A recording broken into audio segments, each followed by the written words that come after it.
You're listening to Honey. We made a Disney podcast, two friends since being cabin mates each summer, now guides on your nostalgic tour of Disney history, one magical film at a time.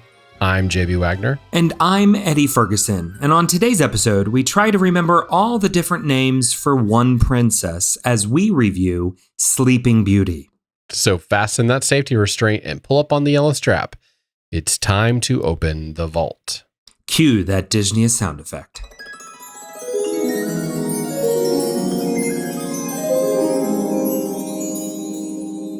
Eddie, how many names were there for this one princess now that you bring it up in the opener? Well, by my count, you have Aurora. Then the fairies name her Briar Rose, which sometimes gets shortened to just Rose. But then she's also called Sleeping Beauty. Right? That's the name of the movie. So yep. 4 names for one princess.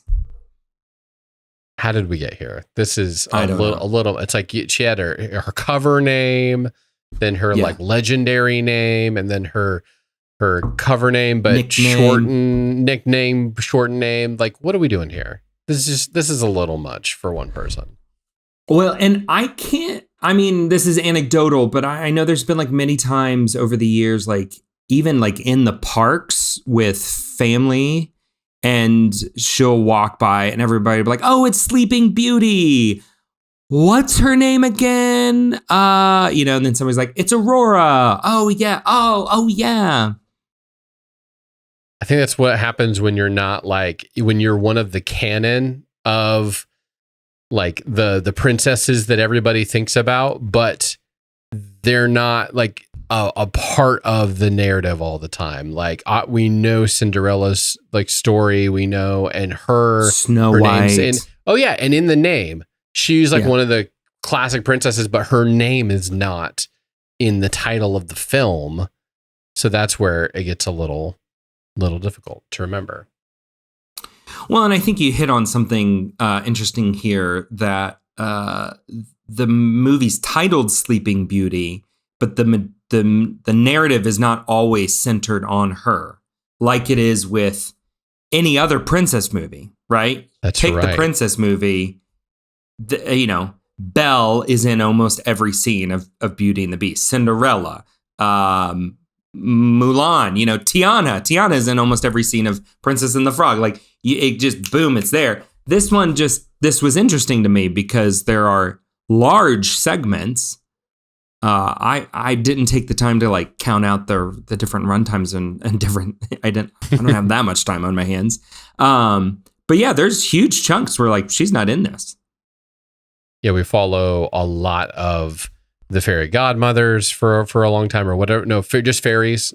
Good fairies. Good fairies. Yes. Yeah. I learned that there are good fairies and there are bad fairies. I don't know that we're ever introduced to the bad fairies. They just say Maleficent. So let's talk about Maleficent, because there's a moment when everybody is like coming to bring their gifts, and Aurora's mother says "Your Excellency," like calls her your Excellency to Maleficent. And I should have done some research on this, but why is she like a queen? Like what's happening here? But you're saying she's a wicked fairy. Like what's happening here, Eddie? Give me the lowdown if you know what it is. Well, let me give the caveat. I'm no expert on this particular subject. You are a fairy thought I can fake leader. So all I know is like in the film, the king and queen call even the 3 good fairies their excellencies when they greet them.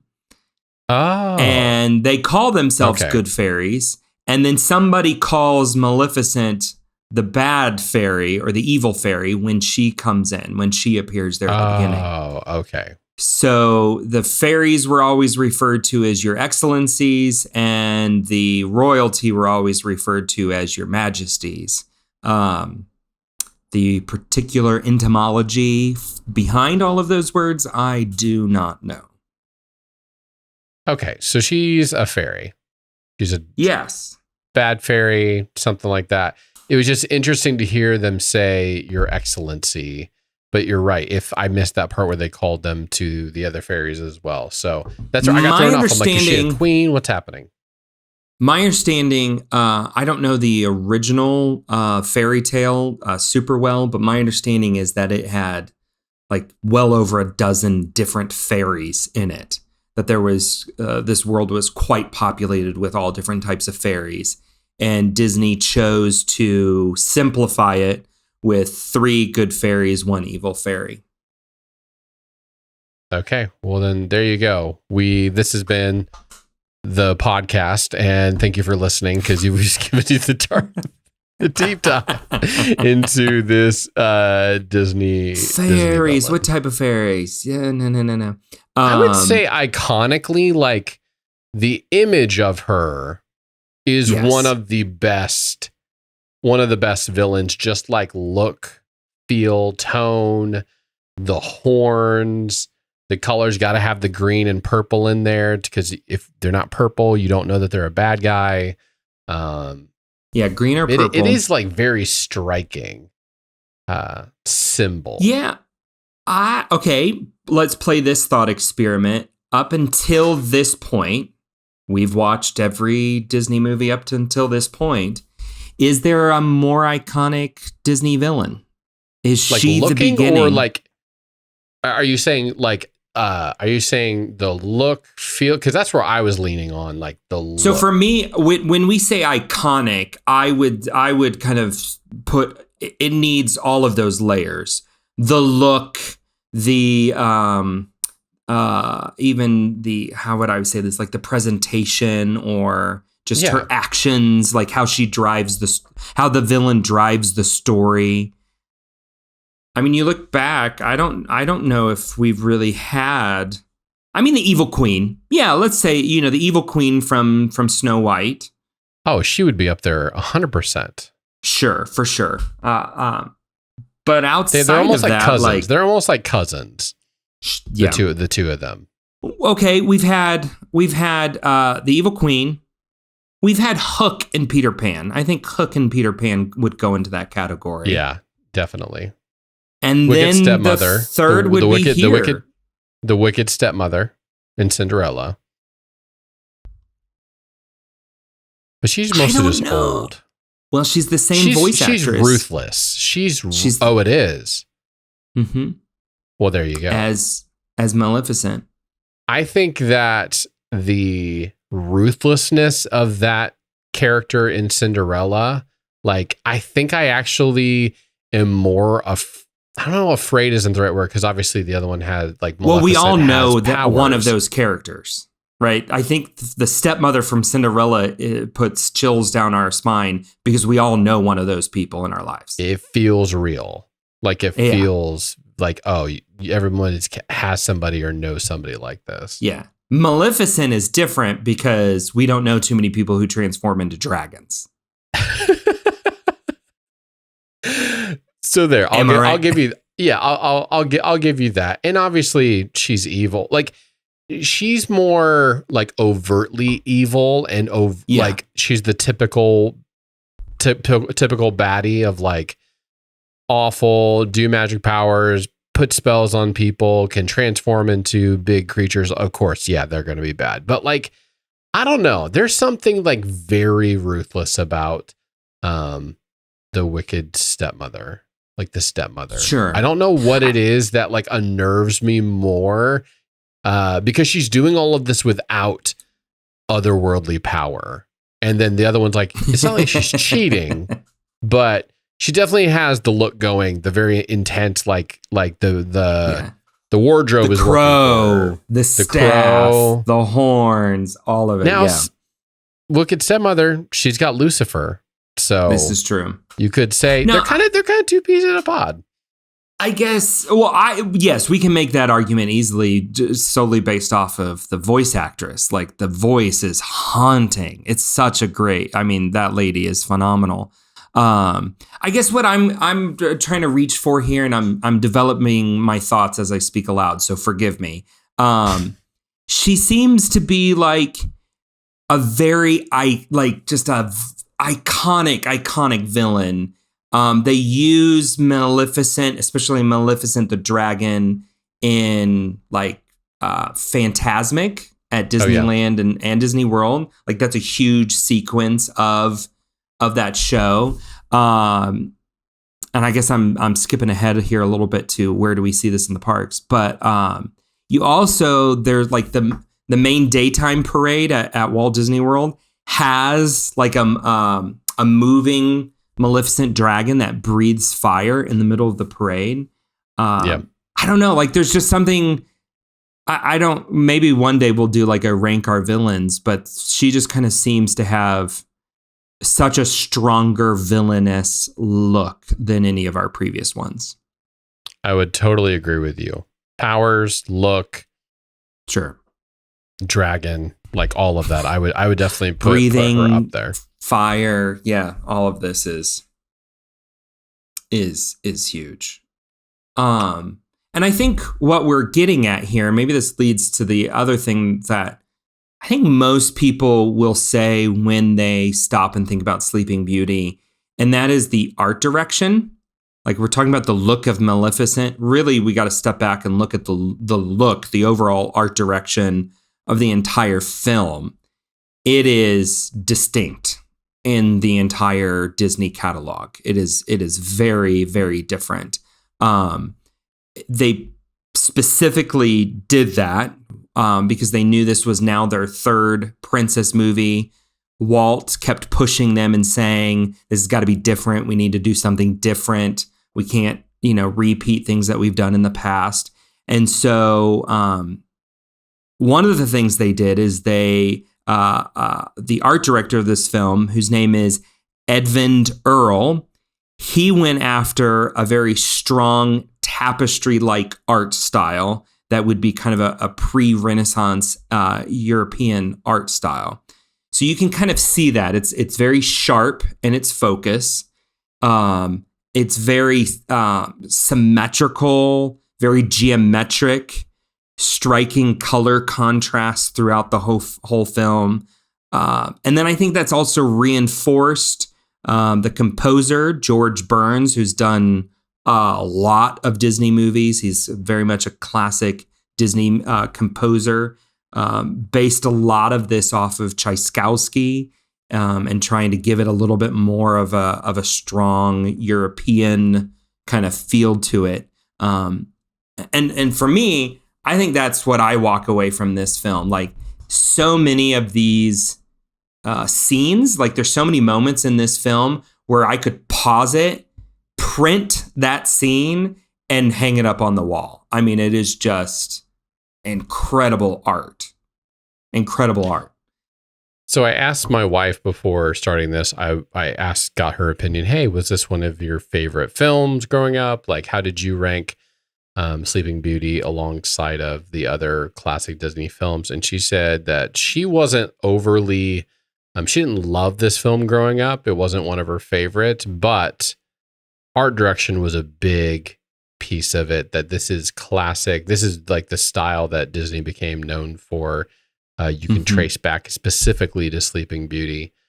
And what's funny, Eddie, is I actually felt like it fell flat for me.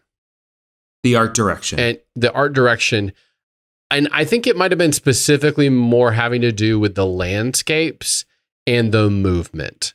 Like before this film, it's funny to say, but like they actually took a lot of painstaking attempts to make it very a lot of movement and going through different stuff, but also making it feel like realistically scenic in it.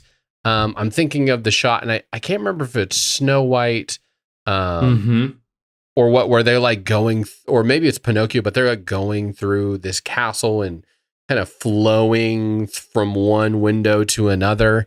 And it looks like somebody gifted me a Lego version of the multi-plane camera that they used to film that. And I might have one. I might have one myself. but it felt very deep. Like there was a lot of depth to it. All I can say is watching this, it felt flat. It didn't have the same depth. Like maybe the actual quality of the images were there, but there was something about when I would look and see a scenescape and see like through the woods, it felt so flat and constrict. I don't know what the right word is for it. So I think you're really totally right. I think you're totally right. But I think that was an intentional choice. Like when you say, I want the art direction to feel like pre-Renaissance European tapestries, well, tapestries don't have much depth to them. Okay. There you go. I'm not crazy, Eddie. I'm not crazy. No, you're not crazy. No. Well, yes, but for other reasons. That we've covered in this podcast previously. It was a very intentional choice. Yeah. It was a very intentional choice. But yeah, it's different. So if you're, and I guess I go back to like, I think it was very purposeful with Disney pushing them saying, this has got to look different. This has got to be different. He was really wary of doing another princess movie. And the studio becomes very wary. This is the last one until The Little Mermaid. Wow, seriously? That long? That's what, 40 years? 30 years? Something like that?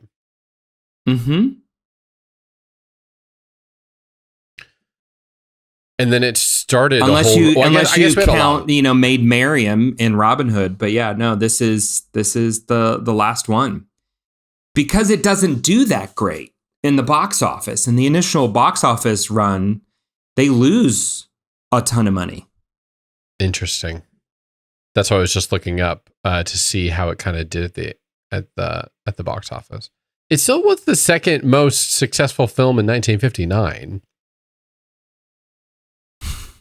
But I guess maybe for what they put into making it, maybe they put in Ben-Hur style money to make it. But yeah, so I think a lot of things are intentional in this movie. Another intentional thing was Walt wanted them to highlight the prince more. Both in Snow White and Cinderella, you don't get much of the prince. Yeah, and here, I mean, he gets pretty much the whole third act is Prince Philip. Though, can I just gripe a little bit on that sequence, if I may? Go for it. Gripes all around. The fairies break him out of prison, give him the shield of virtue and the sword of truth. And one of the fairies says to him something to the effect of like, we can't help you that much. You've got to be able to fight this battle on your own or whatever. So this is why she gives him this sword or whatever. But anytime he's about to lose to Maleficent, they sweep in and do some type of magic and get it through. Like to the very end. I'm like, this guy couldn't have done it without you. That's so funny. I don't know if you picked up on that, but I was just like, hold on. You said he needed to do this, but then you don't let him. So, Eddie, I may have a confession to make here and why I missed that part. I may have fallen asleep watching this movie. No. It could have been the onset of allergies. It's the allergies are going everywhere right now. Blame it on the Allegra. Blame it on the Allegra. I might have had several doses of some seasonal things to keep a lot of the head stuff at bay. But thank you. It was so funny. Like this movie did not. We just went on and on about Maleficent and how intense she was and how iconic her look is and stuff like that. And we talk about on the show a lot that one of the cruxes of a good story is having a great iconic bad guy that you want your hero to get through to get to whatever it is that they're wanting. By the time that came around, I was already asleep because I was not into this story. Like I think back especially to Cinderella. and she goes through so much struggle and you're just like feel for her so much. Like she's so good and she's putting up with this horrible family. The majority of Sleeping Beauty is she's living in a cottage and finding true love, and she's hiding from Maleficent. So obviously that's bad. Like you get her at the very beginning, then they're kind of looking for her. Then they're making a cake horribly. They're making a dress for her horribly. It's shenanigans with the fairies, but not as fun as like the dwarfs in Snow White. I enjoyed them a lot more.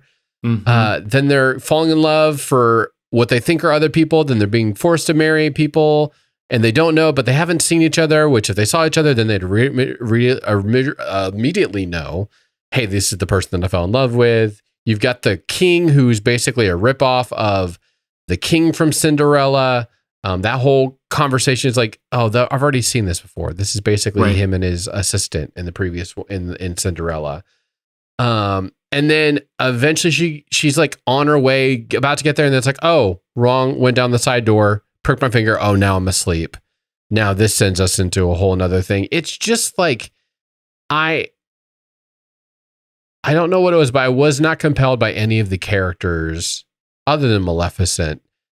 Even her, she's not really a huge through line threat. Like she pops up and like, where are they? You can't figure it out. And it goes back. So I fell asleep before we even got to the climactic ending of the fight with the dragon and stuff. I woke up as that's happening. Does that make sense? Did you feel any of that too? Yeah, well, I hear. Let me try and pull all of these little pieces together that we've mentioned, because it goes all the way back to what I said before of like, what's her name? You know? Yep.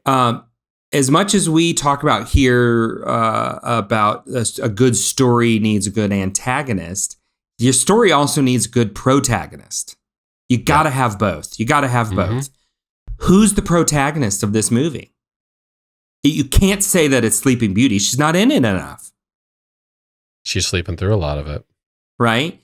And you can't have the three fairies be it, because they're not driving the story. The story's, it's not Prince Philip. He's not in enough either. It's like almost each piece kind of has a different. So I think that's the weak point of this is movie's called Sleeping Beauty, but it's not about Sleeping Beauty. That's probably why when they went to make the remake of this movie, they made it all about Maleficent. Because that's the only strong character that comes out of this. Most compelling character, yeah, exactly. Which have you watched Maleficent? Two. I haven't. No. I haven't really watched it.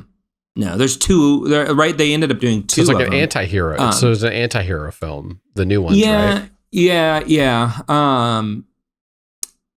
Yeah. So I think that's the most significant thing. The only positive thing I take out of this movie would be the art direction. I do like the style. I do like the visuals of it.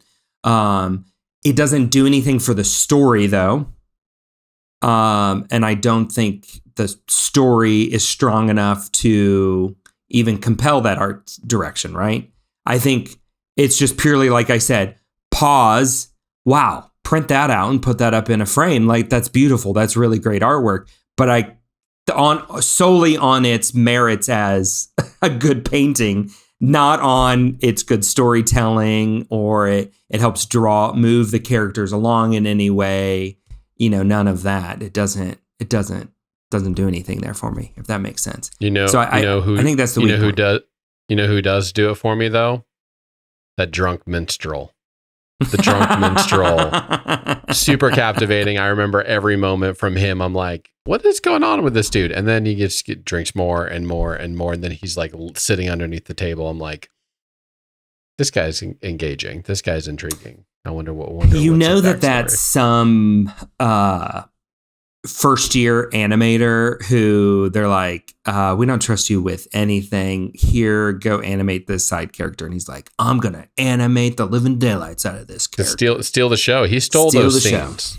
Yeah, all of those scenes. So from all that I've read, and I've heard this in different docu-series and read online and everything, all the animators talk about how distracted Walt was during the production. So you got to remember, while this is in production, this is while Walt is getting a lot more of the live action films up and going. This is, you just think back on the past few films that we've reviewed. He's getting the TV side of things up and going with like the Mickey Mouse Club and the Disneyland story. Oh, and then, he's building Disneyland. Like to Walt, he's moved on. He's done. He's no longer all about animation. He's about what's next. What is this next big project, which is Disneyland? And I wonder if that's part of the reason here, right? He had been such the guiding light, the driving force of the animation studio and what their types of stories are telling. From what I've read online and, direct quotes from different animators of this movie. I mean, they would have to beg him to stop by and look at storyboards or sequences and stuff like that for this film. So maybe that's the reason for this. I don't know. But what's interesting is they make this the centerpiece of Disneyland. Right? This comes out. Can you explain that to me? Like, why? Why? Like, Cinderella is their icon.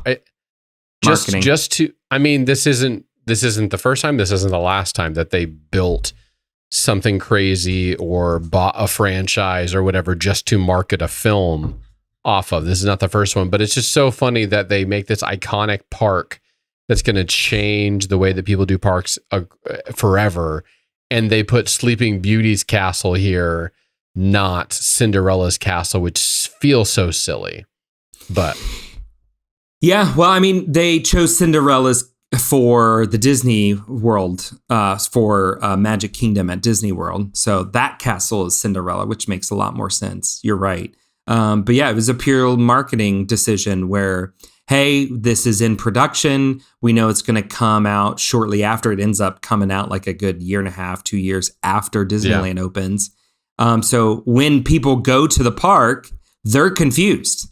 Like there is just utter confusion for the first, 1.5 of Disneyland's opening of like, whose castle is this? Who's Sleeping Beauty? Again, who's Sleeping Beauty? What's her name? And that's why the title of this episode, Who's Sleeping Beauty? And if memory serves me correct, and I'll have to double check myself, there was no walkthrough version. There was nothing at opening. Like, you know how the iconic go up in Sleeping Beauty's castle and there's some of the like storyboards and stuff, or scenes and panels and stuff, which are really cool. I like that walkthrough section, because it's just presenting the artwork, right? It's not about the story. It's the only thing that I really like about this movie. And so I think that was an afterthought and everything. That being said, so that's Disneyland's castle. They take this a whole nother step forward and make it the centerpiece of Disneyland Paris, which is arguably the best castle of any Disney park. It's stunning. It's beautiful, because they make the whole art style in live version right in front of you, with the sloping hill in front of it, the cubed bushes and trees around it, because they knew when and they talk about this a lot in the Imagineering story, if they're going to build a fake Disney castle in the country that has the most castles in the world, they've got to really knock it out of the park. And they do. They go all out. It's also the only castle that has a dragon underneath it. So you can go inside underneath Sleeping Beauty's castle in Disneyland Paris, and there is a dragon who, like, once an hour or whatever, kind of like stirs and roars and like blows out steam or something like that. That's a lot of fun. Yeah, so they've done like really cool stuff with their castle, and their castle shows are incredible as well. I think I've mentioned on here they now do like epic drone shows all around their castle and like create different things that's pretty sweet. But yeah. I mean, Eddie, all I got to say about that is scumps. I still don't know what scumps means, but they had a whole song about it. They had a whole song about it. So yeah. So I think I think it's time for us to rate this thing. Yep.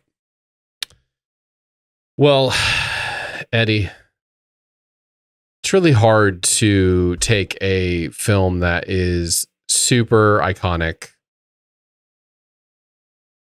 for Disney that has, I mean, it's on the pantheon of like one of the first films that you would think of when you think of Disney. It's just really hard, especially when you're talking about like princess films, art direction, style, villains, like The Sleeping Princess, like waiting to find her true love, Once Upon an iconic song. It's hard to dock it a ton. So this one was a hard one because even the words that we've chosen here for how we're ranking it, like 5 essential, 4 classic, 3 entertaining, like in my heart of hearts, I want to give it like a 2 or a 3 just based on story alone of just like, it was pretty lacking, but there's so much else about this movie that is just kind of forcing it to be reckoned with. Like, you gotta watch this film because of these other 7 things, even though the crux of the story and the actual princess is lacking, I would say. So I'm just gonna stick with a 4 here and go classic. It's hard to put it up into a sentence. I'm going to dock it for that, but entertaining is not the word it's mostly I have a problem with entertaining. The word number that we have for number 3, entertaining, is hard because it is not entertaining. That's the least accurate word for me, but I'm going to go classic mostly because that's a better word for what I'm looking for. I'm there with you as well. Like, I have been all over, like, where do I want to rank this and go with it. You've got the song that is used a lot. It's a very classic Disney song. You've got the castle that is used, as I've mentioned. I also think Maleficent goes in the kind of the iconic Disney villains lineup.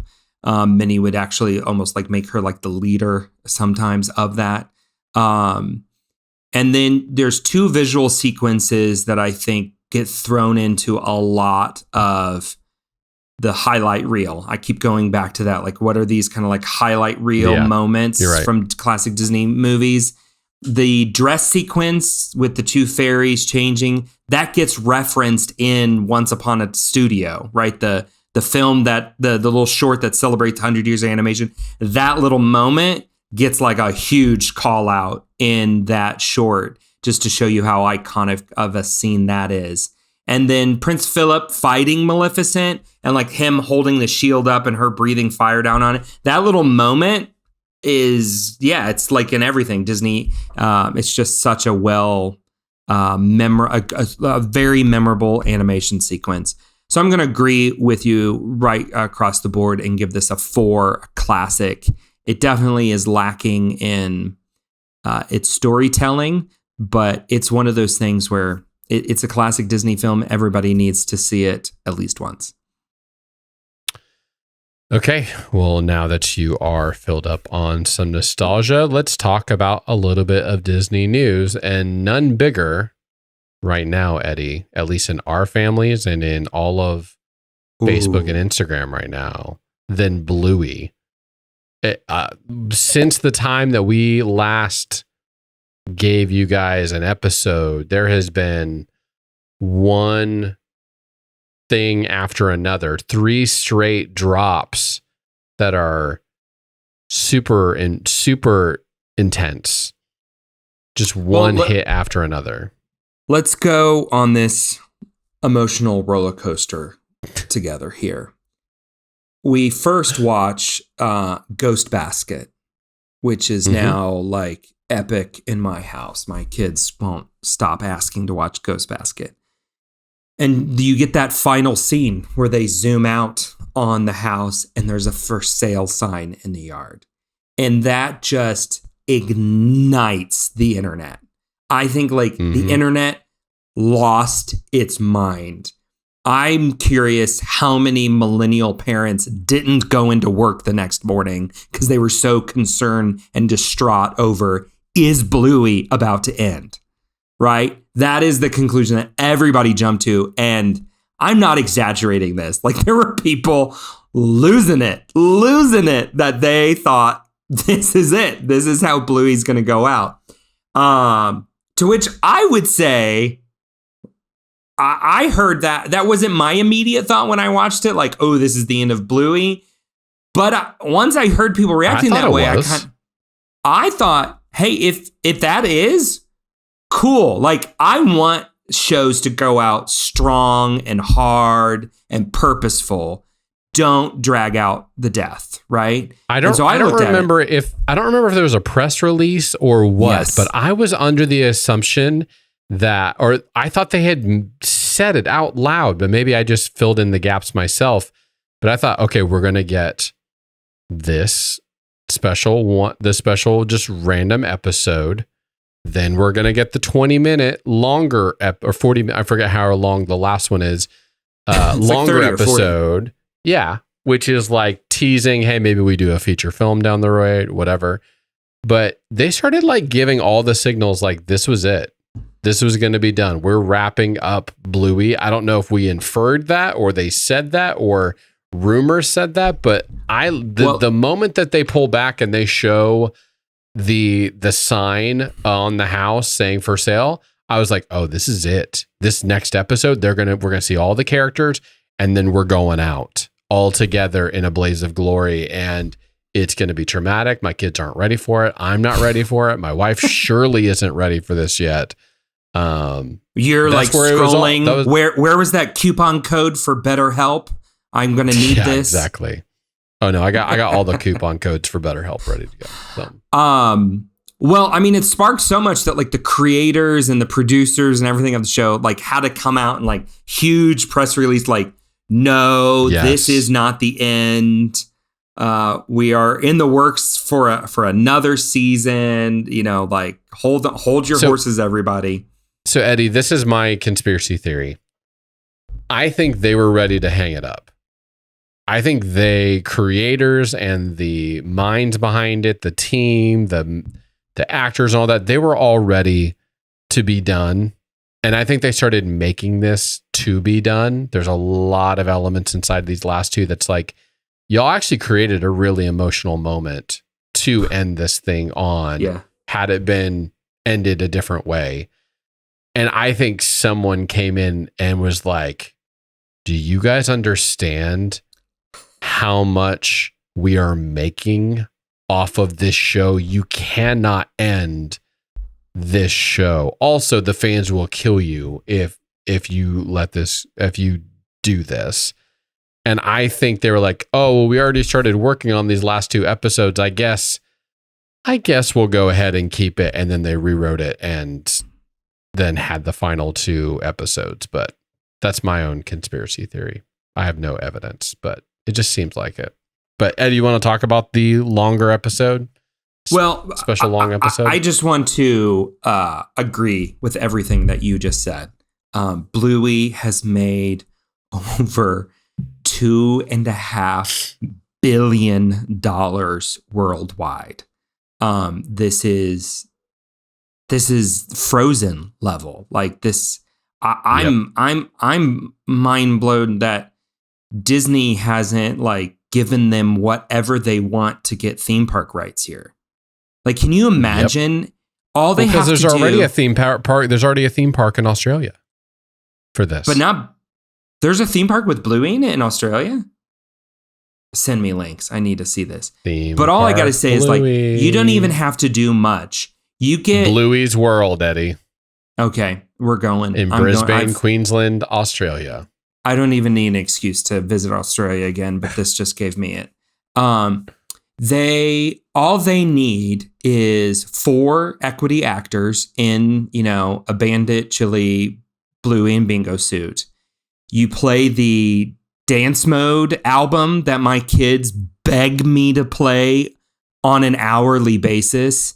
JB, if you have not started playing this for your kids, don't do it. You will never be able to go back.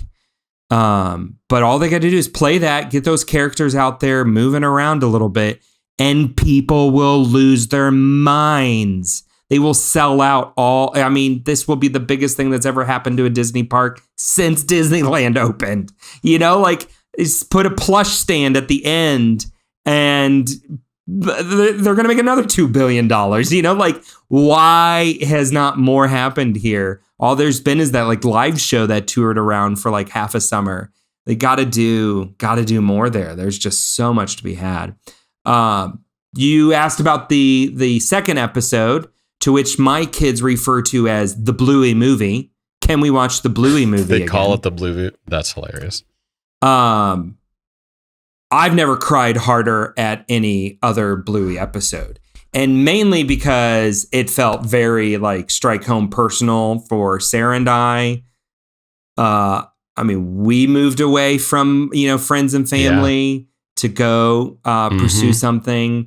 And I can tell how much in a fetal position you were throughout this entire I was a movie. Mess.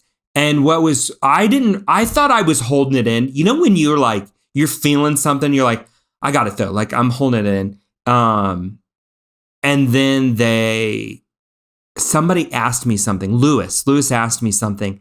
I couldn't answer him. I started answering him and I just did the when the words, and he goes, Daddy, are you okay? And Sarah tried to respond and she loses it. And then there's the two of us bawling our eyes out and our kids are going, what's going on? Why are you guys crying? And then after the episode is over, we literally went on our photos and went and found pictures of our old house and our kids in our old house. Of course you did. And it's we never felt, we never felt the loss of that until this moment. It was 3 years later, boom, that pent up emotion we didn't even know was there just started crashing out.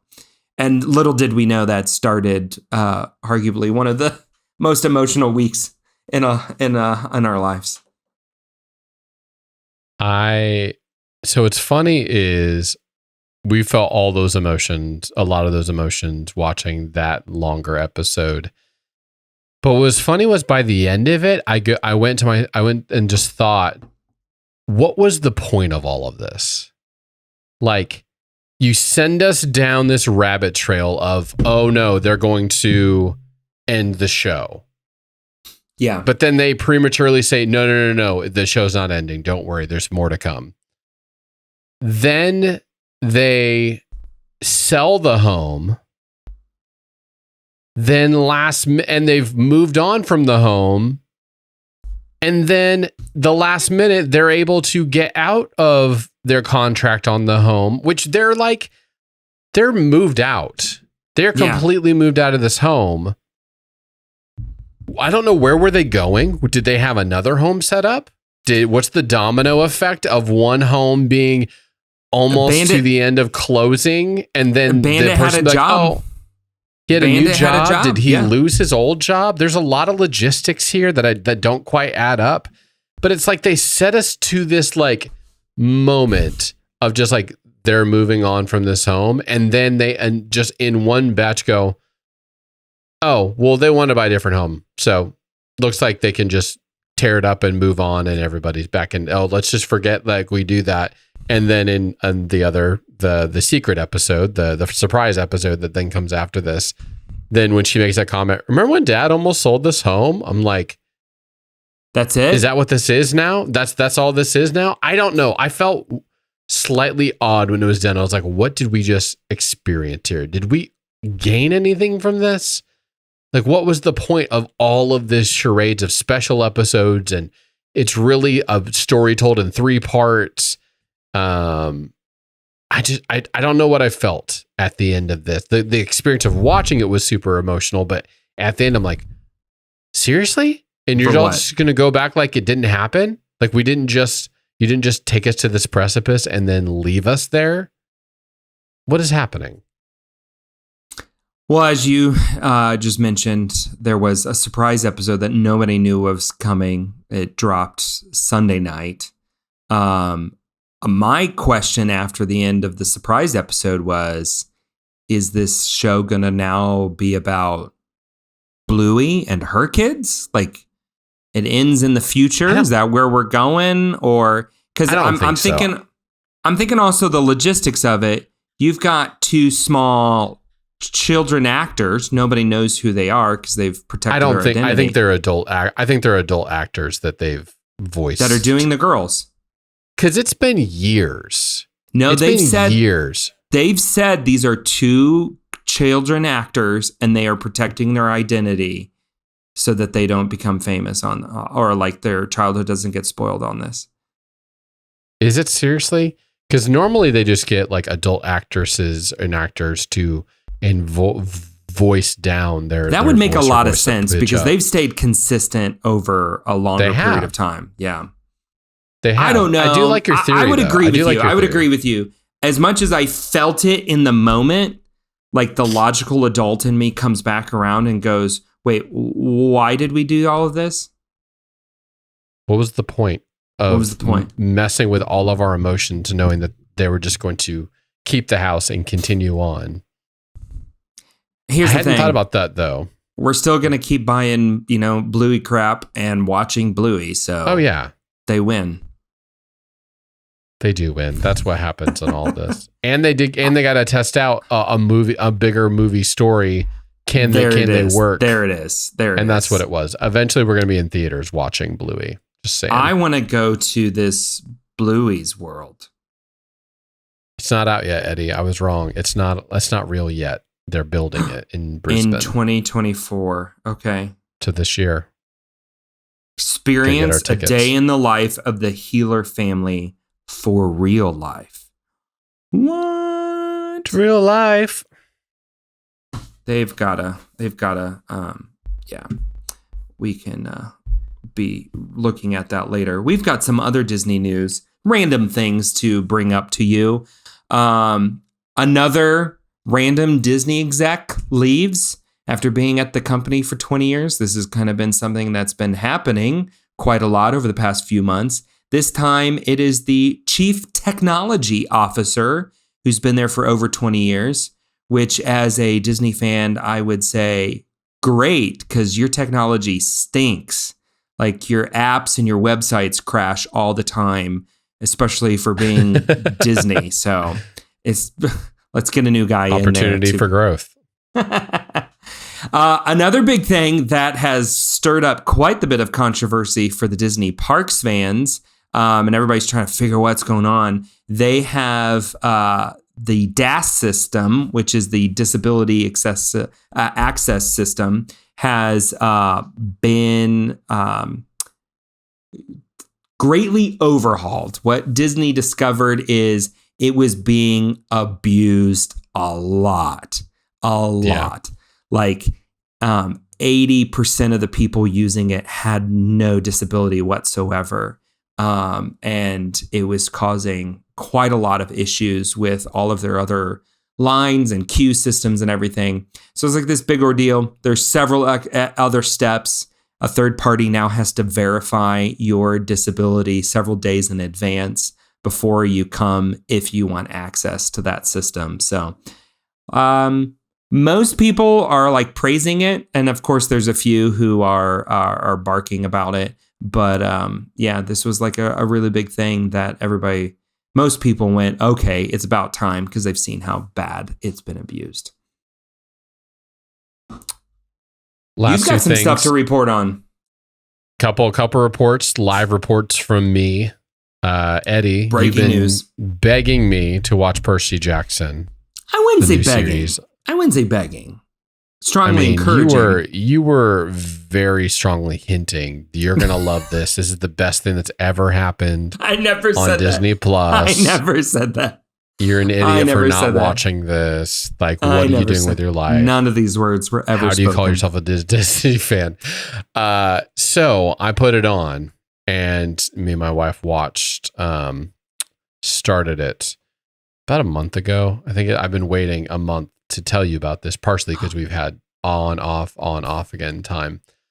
I think I watched 3 episodes and could not stomach Couldn't keep more going. of it. The acting was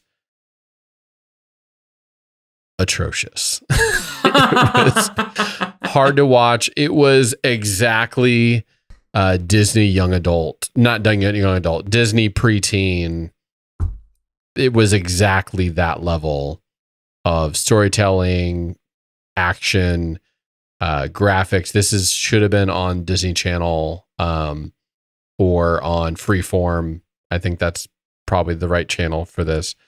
But yeah, that was there. It was close, but it was just so far away.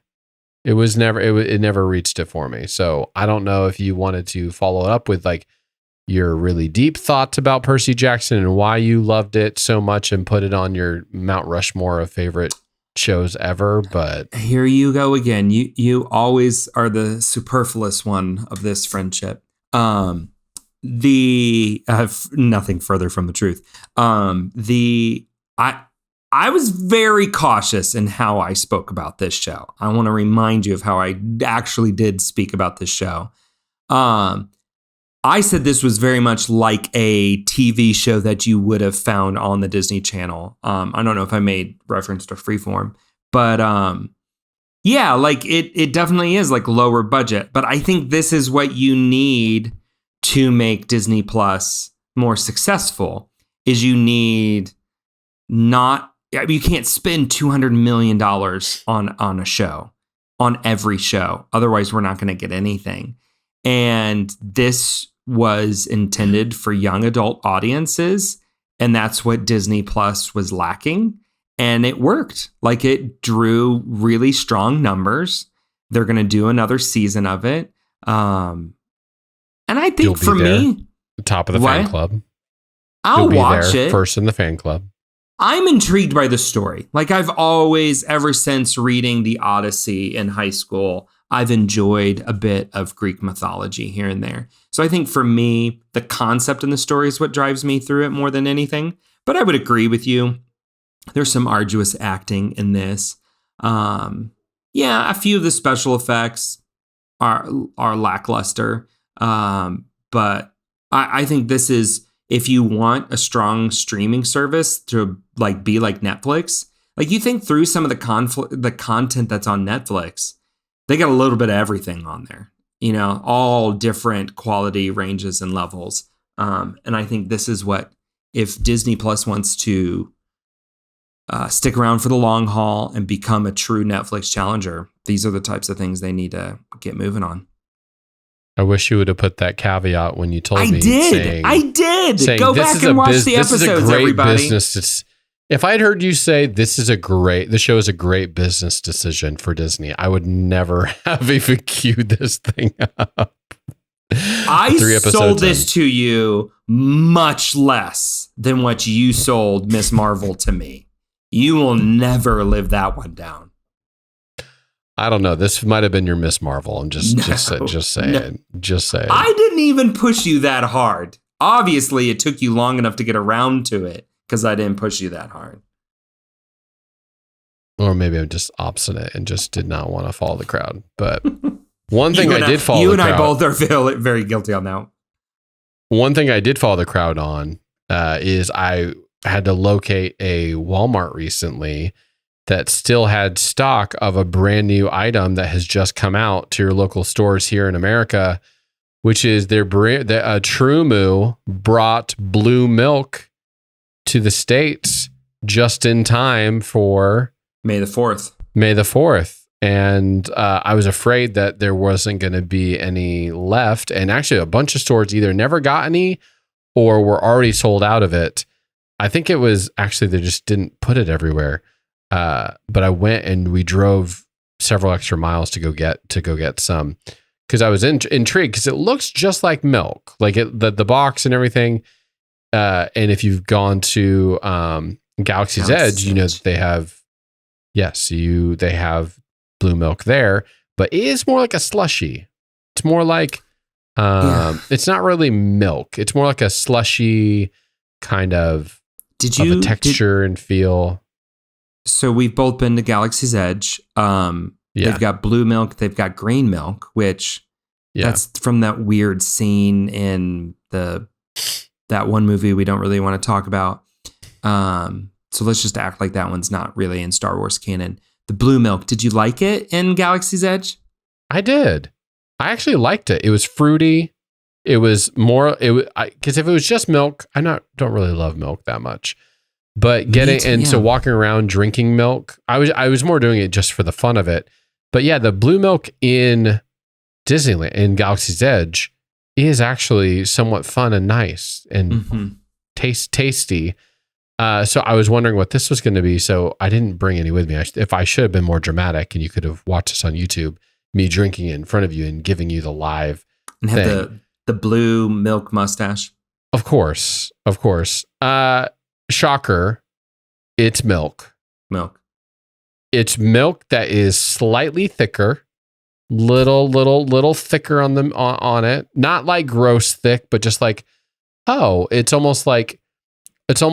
then it's a little sugary. So it almost tastes like melted ice cream, but not quite. I like melted ice cream, but when you said thick milk, I got the reaction most people have when they hear the word moist. It's not like a bad thick. It's like this is like a smoothie. But milk. You said it wasn't like a smoothie, like the Galaxy's Edge version. So the no, that's a slushy. Oh, the Galaxy's Edge is more like a slushy. Okay. This is more like a smoothie, but it doesn't have it doesn't have a ton of sugar, but just like a little. Is it like a little bit more? Blueberry flavored? No, there's no flavoring. So it's still vanilla milk, but it's slightly sugary and slightly thicker. Okay. It's interesting, but my kids loved it. They enjoyed it. And my wife hated it. How much is this going for on the retail market? It's like $3 for a half gallon. Okay. So you're paying for the sticker and the color. You're paying for the color and the the lightsabers on the side. Yeah. So what you're saying is on May 4th, I can recreate this with some almond milk and blue food coloring. 1,000%. Yes. You don't need to go buy it.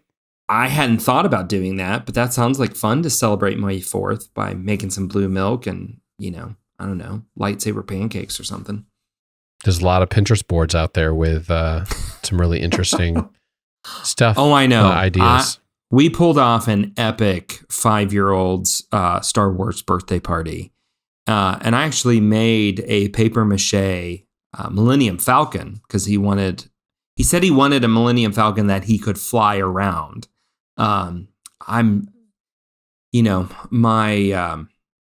My astrophysics degree didn't really cover that area of ion propulsion. So I just went with paper mache. And it just now fell apart. I just threw it away today. This is the first time. Wow. It held up. So, well, there you go. JB, before we go, I hope you and the family have a good week. Enjoy the rest of that blue milk. Oh, we will. My youngest daughter just turned 1 recently, so celebrated that, but I have a new nickname for her right now. I'm affectionately calling her the vacuum cleaner, partially because she scoots all over our floors, loves being underneath the table, our like dining room table, and just like eating crumbs off, but she literally eats everything we put on her plate. Everything. I don't know that there's a thing she rejects.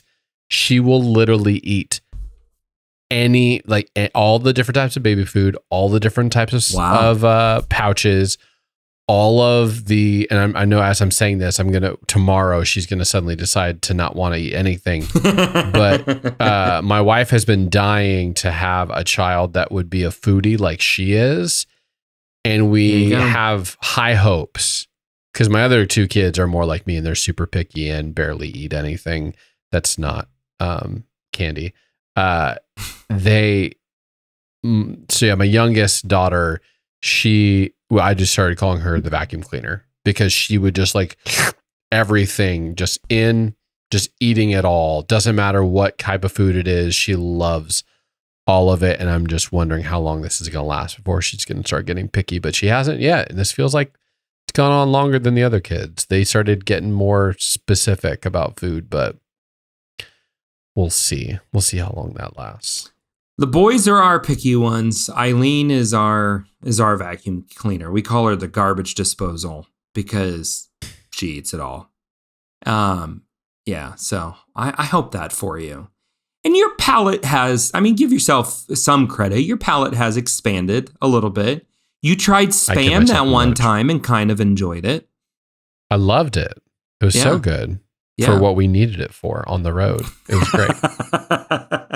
I heard somebody just this past week on a podcast say, it's like those things that you only like if you grew up on it, like Spam. Nobody likes Spam when they're introduced to it as an adult. And I went, no, JB liked it when I made it for him. I did like it. It tasted like chicken. Oh, goodness. Well, and with that, you've got your weekly dose of Disney nostalgia. Be sure to subscribe to Honey, We Made a Disney Podcast wherever you listen to your other favorite podcast, and give us a look on YouTube as well. While you're there, please like or leave a 5-star review and share it with your best friend.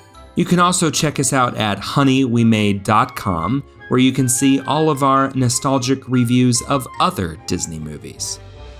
Tune in next week as we get back to all the animals you can handle, all the animals I can handle, as we review another animal film, The Shaggy Dog. Thank you for listening, and remember, you're living in the past, Father. This is the 14th century.